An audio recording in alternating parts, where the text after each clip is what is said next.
We check in on Tuesdays with Sabres head coach Lindy Ruff. He joins us on the Western Hotline. Get back to your calls in a bit on the Bills as they chart their next move. Lindy, good morning. It's just Jeremy today. Joe took off. Thanks for taking some time. Jeremy, how are you? I'm all right, Lindy. I thought of you yesterday because, the Bills just made – I know Paul talked to you about this a little bit, and you had some stuff to say about Sean McDermott. But I did think of you yesterday because, however many years ago, a long time ago, when you were the coach and you were fired – there was an outpouring of emotion from fans, and I feel like on the Bills side of things, there's a similar kind of vibe right now. The head coach was fired, and fans are, of course, immediately looking to the future, but also I see a great sense of an outpouring for people wanting to thank someone for the job that they did. And I wonder, if it took you back to that as well. I mean, you've been a head coach of a professional sports team, many of them over the years. Yeah, real hard situation. I've met Sean and spent time talking to Sean, and not only a great coach, but a great human. And, I think he's your Buffalo type of coach. He did an incredible job, but we all understand this business. I understand it that, you have a lifeline, and he should be extremely proud of the job he did when he came here. And, the team that played in front of him always played hard and had a lot of success. Just didn't get that big one. Lindy, do you know, in talking to other coaches in your career across sports, is it like your playing days where you feel like maybe I still have some left, maybe I want to do it? Like the love of being a coach, you might have lost a spot to coach for a brief period of time, but you kind of still feel it in your bones? I don't think there's any doubt. You ask any coach that is involved, most of them, it's in your blood and you want to get back at it. I don't know in Sean's case, I can't speak for him, but when you do it for a period of time, I think this is adrenaline rush, and there's the business part of it of developing players and building a team that is in you that you don't want to quit. You want to get back at it. And I would guess that is Sean's demeanor, but he would want to be back at it. And I hope he does get right back at it. Sabres head coach Lindy Ruff joining us on the Western Hotline. A game yesterday, Lindy, I kind of joked with Paul, your game in Carolina happened as all of this was kind of happening, so it kind of got tucked into, a holiday and an afternoon game. But it's a place the Sabres have had a lot of troubles over the years in Carolina. But ultimately, the game looked pretty good from your group. It's been an odd stretch here where the volume of shots has not been high in some of these games, yet the scoring chances that they have been high quality. Well, we've been making some great plays, hanging on the pucks. I thought, especially in the first period, we deferred a little bit too much to maybe too pretty a play. I referenced after the game, we wanted to try to create as much pressure inside the game and create some odd-numbered rushes because they're really aggressive on you. And I think we did that. We had the early 2-on-1 that I thought Doan, if he shoots, he's probably got a great chance of scoring because the goalie hadn't quite got across, but he deferred to try to pass back. We had caught them being real aggressive low, and Zucker was wide open net front and shot it over the net. So you look at a team that ends up with 3 shots. I thought really by the end of the first period, we could have had 8 or 9. But we left a lot of chances out there throughout the game, even in the second and third period. Give their goalie some credit. He made a couple unbelievable saves in the game that kept us at 1. You're still sitting in a playoff spot. You have a loss in Carolina, a quick turnaround. And I wonder if, these last couple days, you guys can be creatures of habit. The times have been different. You have the afternoon game against Minnesota, the afternoon game here against Carolina, and then 8 o'clock tonight against Nashville. Does that require kind of massaging the players' schedule and practice schedules? I'd imagine there's not a lot of time for practice in a run like this.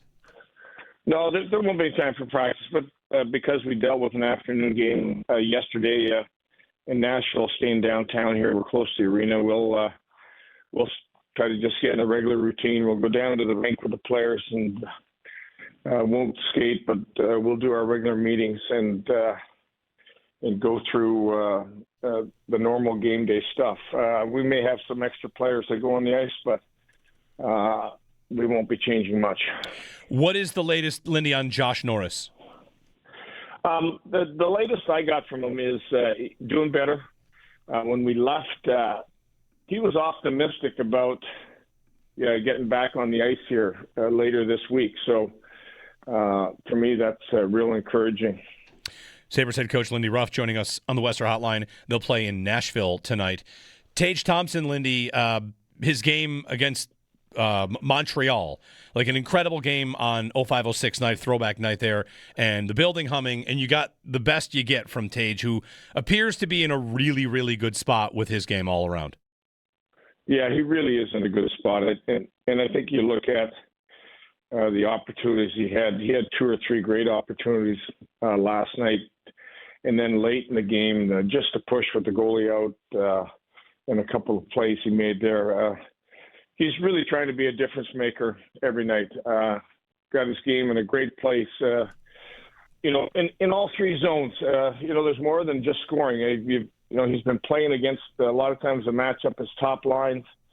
Last night's matchup was against Jordan Staal, and he's one of the toughest matchups, and still was able to generate some good opportunities. So we need him to have his game right where it's at, and I hope he continues with it. As you kind of turn towards I don't know if it's home stretch. There are 9 games before the Olympic break comes up, and hoping to stay in a playoff spot and rise up in the standings. One thing I'm wondering, we kind of haven't had conversations like this all that often at this time of year. Are you talking with Jarmo daily about tweaking the roster, about what you might be looking for if you are looking to add and get this team into a playoff spot? We've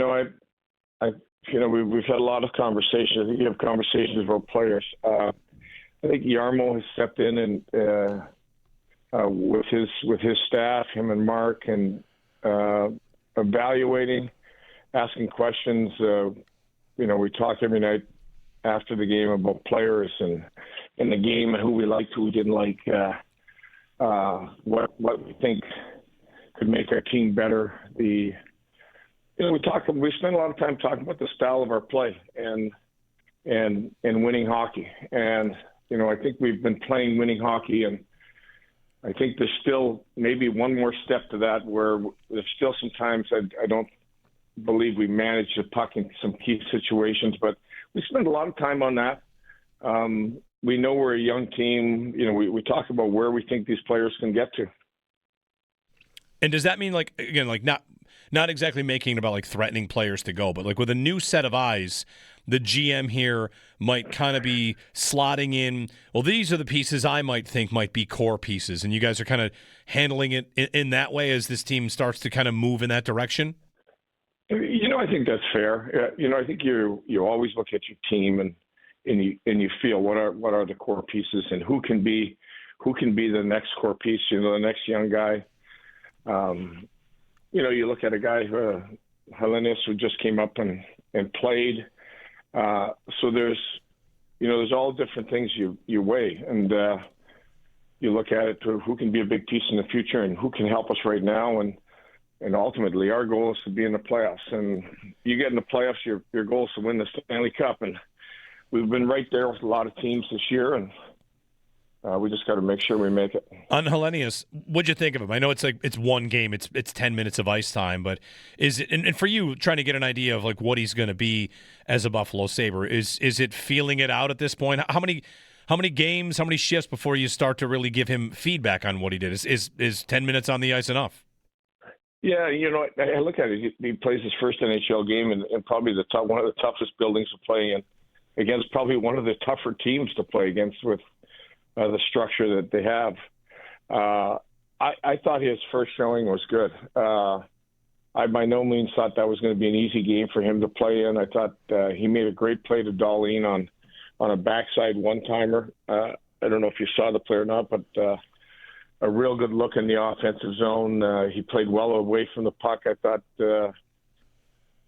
down low, his one-on-one, his compete his compete was real good, and I think that's the biggest thing is you got to combine the skill with the compete. You got to be hard on pucks. You got to be hard on the guy you're playing against, and I thought he did a good job with it all. Well, good luck tonight in Nashville, and as we get closer and closer to the Olympic break, holding on to that playoff spot. Thanks, Lindy. I appreciate it, Jeremy. Bye now. Sabres head coach Lindy Ruff.